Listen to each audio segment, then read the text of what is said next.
welcome to Coffee and Confidence. I'm Sabrina. Just a warning, if my kids are inside screaming, yelling, talking, making any type of noise, don't worry, they are okay. Today I'm going to make gluten-free and dairy-free pumpkin muffins, and we will get started. Alright, it's so simple. Here are the things you need. You need a cup of pumpkin puree. You need a half a cup of pure maple syrup. You need 2 eggs.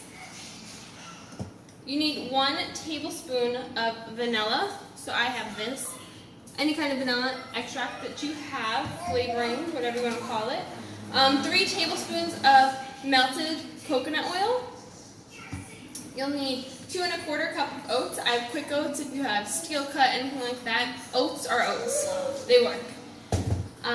You'll need 1 teaspoon of baking powder, half a teaspoon of baking soda, half a teaspoon of salt, 1 teaspoon of ground cinnamon, and about a half a cup of chocolate chips or cocoa nibs, whatever you prefer to use.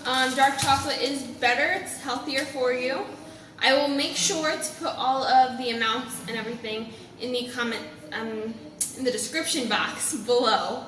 Alright, so this is so simple as I just said. So you take all those ingredients and then you're going to put them into a blender. So I'm going to pause this just for a second to get the blender out and put the ingredients in, and I'll return.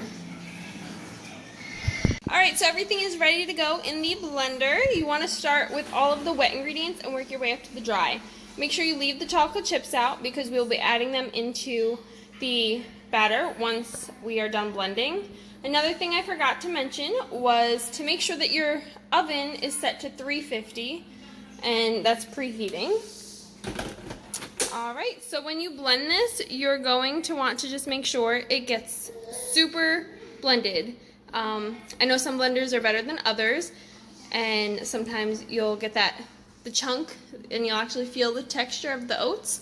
You don't want to feel that, so keep blending until it's very smooth and pureed. Alright, so it is all blended up. See? It's very creamy, pureed. Once I started to blend it, I had to stop it a couple times and push the dry ingredients off the side of the edge with the spatula like this. So if you have to do that, do that.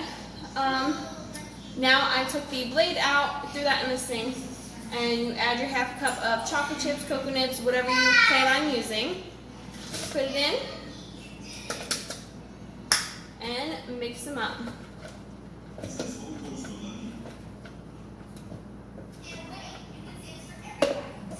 Then you want to make sure you have a 12-cup muffin pan. You can put the muffin liners in, you can just spray them, or I have silicone muffin liners. I ordered these off of Amazon. They are great, they're reusable. The muffins don't stick to them as much as the paper ones.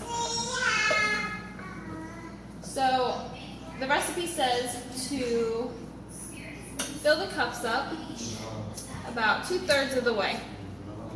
I'm just using a 1/4 cup measuring cup to get it in there. And about half a cup or so is what fills it up. Then once you fill all the muffin cups up, you will want to get this in the oven, as long as your oven is preheated already. It says they cook about 22 minutes, but I check on them about the 20-minute mark. You want to make sure that they are fully cooked through, so either do like the toothpick test, or you'll be able to tell just because they'll be golden on the outside. And then just make sure they cool down enough before you start eating them. Thanks for watching, guys.